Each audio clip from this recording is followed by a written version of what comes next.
favorite pieces in the National Motorcycle Museum in the UK is this BSA, because it's a taxi cab. There's what they rode you around in. And it's pretty cool. You gotta admit, it's pretty cool. Sitting in there, cruising around. There's the meter.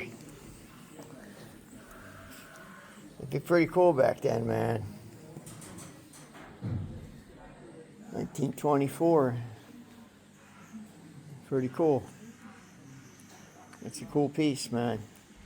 I couldn't find another one.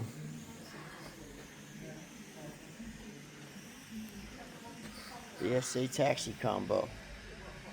They actually sold it right from BSA like this. County Cycle Motor Company. Birmingham. That's where we are. V-twin. Alright guys, keep watching. I'll keep shooting. Hit that share button for me. I appreciate it.